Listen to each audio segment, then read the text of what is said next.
बिस्मिल्लाहिर्रहमानिर्रहीम।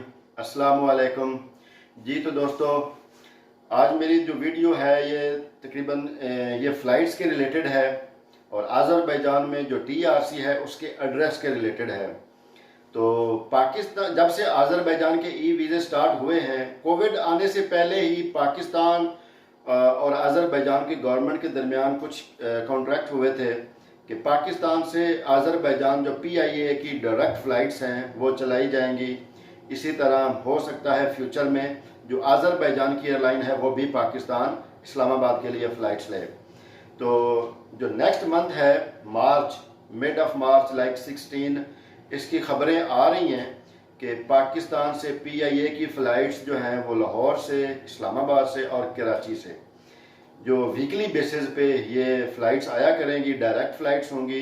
तो इसका एक फ़ायदा ये भी हो गया है कि एक तो ये है कि जो वाया बन जाता था, टाइम लग जाता था, और फिर जिस कंट्री का वाया होता था सम टाइम 6 घंटे 10 घंटे मोर देन 18 घंटे तक भी वाया होता था, जो स्टे होता था, जो कि बहुत ही यानी पेनफुल मोमेंट होता था कि इतना लंबा वेट। तो अब ये मसला भी क्लियर होने लगा है, चूँकि इंशाल्लाह नेक्स्ट मंथ में मार्च के मिड 16 से पीआईए की फ़्लाइट्स जो हैं वो बाकू के लिए डायरेक्ट आना शुरू हो जाएंगी।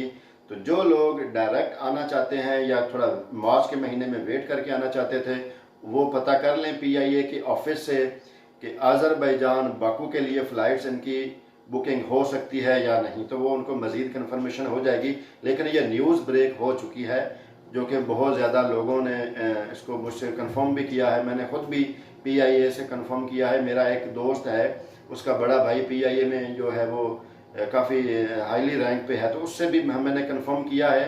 तो मार्च के मिड में ये फ़्लाइट शुरू हो जानी है इंशाल्लाह। और दूसरी बात ये है कि जैसे ही ये वीज़े खुले हैं तो बहुत ज़्यादा लोग आएंगे। ये वीडियो ख़ास करके उन दोस्तों के लिए है जो आज़रबाईजान में टीआरसी लेंगे, चाहे वो बिज़नेस की हो, चाहे वो स्टूडेंट की हो, चाहे जो यहाँ पे आकर शादी करें ये या उनकी हो। तो उनके लिए एक चीज़ यूज़ होती है कुप्चा, जिसको हम एड्रेस भी कह सकते हैं। जो घर का पता के लिए जो एड्रेस यूज़ होता है उसको आज़रबाईजान की लोकल लैंग्वेज में कुप्चा बोलते हैं। तो ये इसके रिलेटेड है। चूँकि पहले जो था, आप कहीं भी रह रहे हों, किसी की भी जगह का आप एड्रेस यूज़ कर लें, इमिग्रेशन वेरीफाई नहीं करती थी। लेकिन रूल में इनके पहले से ही था कि इमिग्रेशन इसको वेरीफाई करेगी कि ये बंदा इस जगह पे रह रहा है या नहीं। तो वो वेरीफाई नहीं करते थे। जस्ट वो जो कुप्चा आता था जो कि नोटरियाट हुआ होता था, तो वो समझते थे कि ये बंदा मालिक अगर इसको दे रहा है तो दैट्स मीन कि ये यहाँ पे रह रहा है। लेकिन जैसे जैसे वक्त गुजरता गया, लोग जो है वो इसका गलत इस्तेमाल करते गए। जैसे कि necessity is the mother of invention, ज़रूरत ईजाद की माँ है। तो लोगों को पता चला कि जी ये इमिग्रेशन को पता चला कि ये जी जो लोकल पर्सन हैं या फिर जो पाकिस्तानी इंडियंस जिनके हॉस्टल हैं या जो किसी जगह पे रह रहे हैं, तो वो ये कुप्चे सेल कर रहे हैं। जैसे कि कोई सपोज दैट मेरे हॉस्टल में आता है तो मैं उसको कुप्चा देता हूँ, वो मेरे हॉस्टल में रह रहा है। लेकिन सपोज दैट अगर कोई मुझसे पूछता है कि यार आपके पास कुप्चा है तो मैं आपका कुप्चा बाय करना चाहता हूँ, ये 50 मनार तक रेट चल रहे होते हैं, तो आप मुझे कुप्चा दे दें, आप अपनी फ़ीस ले लें। तो सभी दे देते थे। तो वो बंदा वो कुप्चा यूज़ करके टीआरसी ले लेता था। लेकिन अब ऐसा होने लगा है कि वो कुप्चा जो है वो वेरीफाई हुआ करेगा।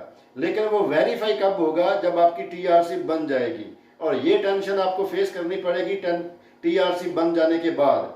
उसके बाद फिर वो जब वेरिफिकेशन होगी, जिस बंदे का वो घर का एड्रेस यूज होता है, तो उसकी आईडी कार्ड की कॉपी भी नोटरियात हुई वेरीफाई हुई वो साथ लगती है। तो वो उसके जो है वो टीआरसी आईडी कार्ड उसके भी हाथ पे उनका वो ऑनलाइन नंबर ले सकते हैं, उनके घर का एड्रेस का पता चल जाता है। तो वो उनसे जो ऑनर होता है घर का, उससे वेरीफाई करते हैं कि ये बंदा आपका किराएदार है या नहीं, आपने इसको कुप्चा दिया है, ये आपके घर में रह रहा है या नहीं। अगर वो बोलेगा कि नहीं ये मेरे घर में नहीं रह रहा, तो फिर क्या होगा? फिर आपको इमिग्रेशन की तरफ से जो आपने इमिग्रेशन में जब आपने सबमिशन की थी टीआरसी के लिए फॉर्म, उसके ऊपर जो आपने टेलीफोन अपना नंबर लिखा था, तो उसके ऊपर वो आपको कांटेक्ट करेंगे नंबर पे कि आया कि ये बंदा आप कहाँ पे रह रहे हैं, वो आपसे पूछेंगे तो आपको बताया जाएगा कि नहीं, आप इस घर में नहीं रह रहे, लिहाजा या तो इस घर के ऑनर को अपने साथ लेकर इमिग्रेशन में आओ, नहीं तो हम आपकी जो टीआरसी है वो कैंसिल करेंगे और इसके ऊपर आपको 401 मनात फाइन होगा। अगर वो इमिग्रेशन को इमीडिएटली रूल को फॉलो नहीं करेंगे तो आपको 401 मनात फाइन होगा। अगर इमिग्रेशन के बुलावे पे आप चले जाते हैं और आप वो प्रूफ नहीं दे पाते कि मैं इस घर में नहीं रह रहा, तो फिर आपको इमिग्रेशन टाइम देगी कि ठीक है, आप जिस घर में रह रहे हो वो कुप्चा और नए सिरे से वो जो फाइल है वो सबमिट करवाओ, और ये जो आपकी टीआरसी है इसका एड्रेस चेंज कर दिया जाएगा। उसमें ये नहीं होगा कि आपकी टीआरसी है जो वो रिजेक्ट हो जाएगी, जस्ट उसमें वो उसकी एड्रेस उसका चेंज हो जाएगा। तो ये बहुत एक ज़रूरी इंफॉर्मेशन है, चूँकि नए आने वाले लोग होंगे उनको मे भी इस चीज़ का पता ना हो, लेकिन जो लोग जिससे काम करवाएं उसको लाजमी बताएं जिस जगह पे आप रह रहे हों वही एड्रेस यूज़ करें, खुद भी परेशानी से बचें और दूसरों को भी इस अगर हो सके तो दूसरों को भी ये गाइड कर दें कि जिस जगह पे रह रहे हूँ एड्रेस वही यूज़ करें। क्योंकि ये एक बहुत ही पहले इसके ऊपर कुछ भी अमल नहीं किया जाता था, जस्ट वीज़ा ओपन होने से पहले इन्होंने ये सख्ती शुरू कर दी है। बहुत से लोगों ने जो अज़रबैजान में रह रहे थे उन्होंने अपनी टीआरसी रिन्यू करवाई, तो जैसे नॉर्मल कुप्चा यूज़ करते थे वैसे किया, तो ऑनर को कॉल गई तो वो फिर इस तरह मसला हुआ। तो ये एक ऐसी खबर है, ये एक ऐसा अमल है जो अभी आपको शायद जाते ही अज़रबैजान में आने के बाद पता ना चले, लेकिन जब आप टीआरसी लेंगे तो इस प्रॉब्लम को आपको फेस करना पड़ेगा। तो बेहतर यही है कि इसको शुरू में ही सॉल्व कर लें तो ज़्यादा बेहतर है, ताकि बाद की परेशानी और बाद के पैसा ज़ाया होने से आप बच सकें। तो ठीक है दोस्तों, इंशाल्लाह मिलते हैं नेक्स्ट वीडियो में नेक्स्ट टॉपिक के साथ। तब तक के लिए अल्लाह हाफिज़।